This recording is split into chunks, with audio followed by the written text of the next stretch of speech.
These are newly restored and rarely seen images from one of the fiercest battles of the Second World War. You are about to witness footage that has remained unseen by most of the world, brought back to life with enhanced clarity and color. This is exclusive material that allows us to revisit history with a level of detail and realism that previous generations never had. And with these powerful images, we return to one of the most brutal chapters of the Pacific War, the Battle of Iwo Jima. The story of the Battle of Iwo Jima begins long before the first American landing craft touched the black volcanic shores. By late 1944, the war in the Pacific had reached a critical turning point.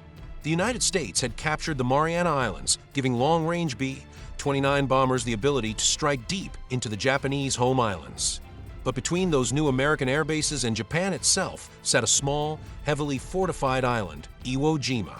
To the U.S. military, this island posed two major problems. First, Japanese radar installations on Iwo Jima provided early warning of incoming American bombers, allowing Japanese fighters to intercept them. Second, damaged B-29s returning from missions often crashed into the sea because they had no emergency landing field. Capturing Iwo Jima would remove these threats and give the United States a strategic base close to Japan. For Japan, Iwo Jima was something very different. Tokyo understood that the island could not be reinforced and could not be rescued once attacked. But the Japanese High Command believed that inflicting massive American casualties might slow the U.S. advance or force more favorable terms in any future negotiations. Lieutenant General Tadamaki Colorized, the commander of the island's defense, crafted a defensive plan unlike any seen earlier in the war. Instead of launching suicidal banzai charges, he ordered his men to dig deep underground, creating a vast network of tunnels, bunkers, and interlinked strongpoints carved into volcanic rock. When the battle began, more than 20,000 Japanese soldiers would be waiting, nearly invisible, beneath the surface. In the months leading up to the invasion, American forces unleashed one of the longest and most intense bombardments of the Pacific War. Navy battleships and cruisers shelled the island for days, while aircraft bombed it repeatedly. But the bombardment had little effect on the hidden tunnel system. Many Americans believed the defense had been destroyed. In reality, the Japanese were almost entirely untouched, sheltered in their reinforced underground positions. On February 19, 1945, at dawn, the first wave of U.S. Marines prepared to land.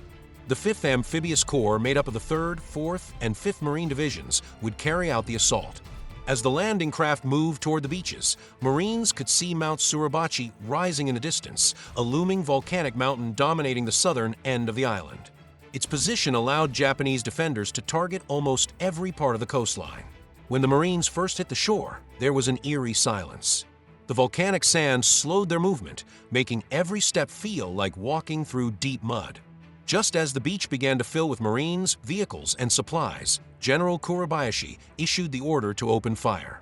Japanese artillery, machine guns, and mortars erupted all at once. The killing zones had been carefully planned. The beach offered no cover, and the Marines suddenly found themselves trapped under concentrated fire from every direction. Many were cut down instantly.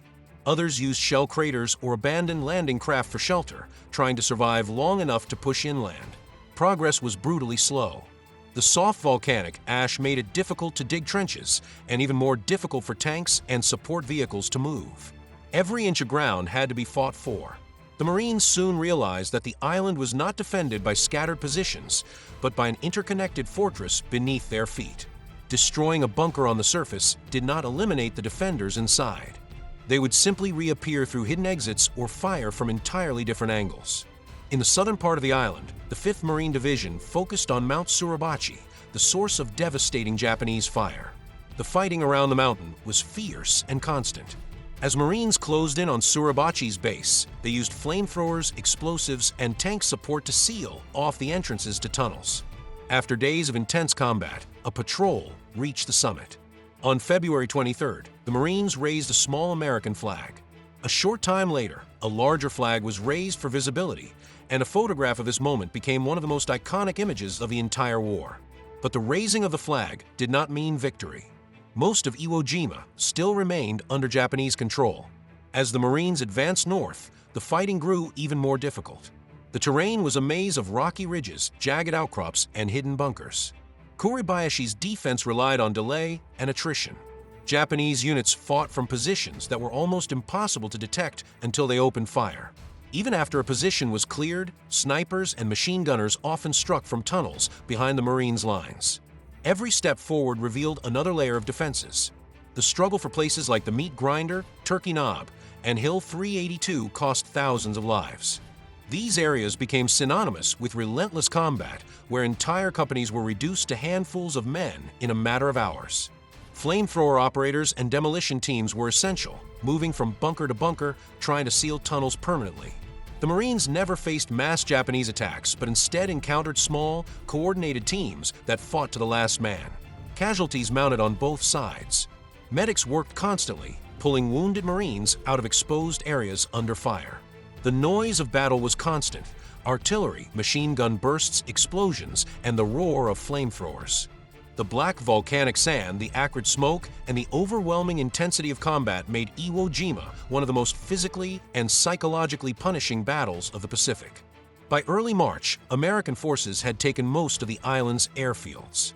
Though fighting continued, the first B-29 bombers made emergency landings on Iwo Jima even while the battle was still raging. These landings would eventually number in the thousands, saving countless American aircrews throughout the remainder of the war. General Colorized refused to surrender. He relocated his command post multiple times, continuing to coordinate resistance even as his troops were pushed into the northern corner of the island. Unlike earlier battles, there was no final all-out banzai attack. Colorized ordered his remaining soldiers to continue fighting in small groups, inflicting casualties until the very end. He is believed to have died in combat during one of the last actions of the battle. On March 26, 1945, after more than 5 weeks of continuous combat, Iwo Jima was declared secure.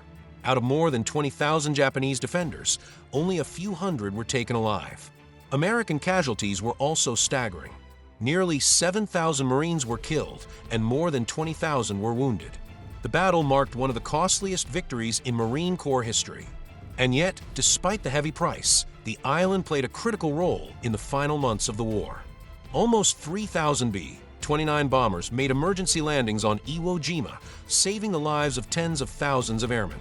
The struggle, sacrifice, and determination shown on that small island became a permanent part of American military history. The Battle of Iwo Jima stands as one of the most intense, brutal, and defining moments of the entire Pacific War, a confrontation that tested the limits of human endurance and reshaped the course of the conflict. It was a battle fought not only with weapons, but with willpower, discipline, and an unwavering sense of duty on both sides. The Marines who stormed the island faced an enemy hidden deep within volcanic rock, protected by a fortress of tunnels, and determined to resist until the very last breath. The Japanese defenders, knowing they would not leave the island alive, fought with extraordinary resolve, turning every ridge, every cave, and every bunker into a place of desperate last stands. Iwo Jima was a battleground where strategic necessity collided with some of the harshest physical conditions imaginable. The choking smoke, the burning debris, the sulfuric air, the black sand that swallowed every step, and the constant threat of hidden fire created an environment unlike anything American forces had encountered before. Days blurred together under relentless combat, and the cost of advancing even a few meters was measured in lives. Yet within this devastation emerged countless acts of courage and sacrifice: Marines dragging wounded comrades to safety under rifle fire, medics tending to the dying in open terrain, flamethrower teams advancing toward fortified tunnels despite knowing the chances of survival were slim. And on the other side, Japanese soldiers continued fighting from claustrophobic underground passages, refusing to surrender even when all hope of victory had vanished. The legacy of Iwo Jima is not only found in strategic maps or historical records, but in the profound human cost etched into its black sands. If you appreciate these newly restored images and the stories behind them, make sure to subscribe to History Safe for more rare footage from across history.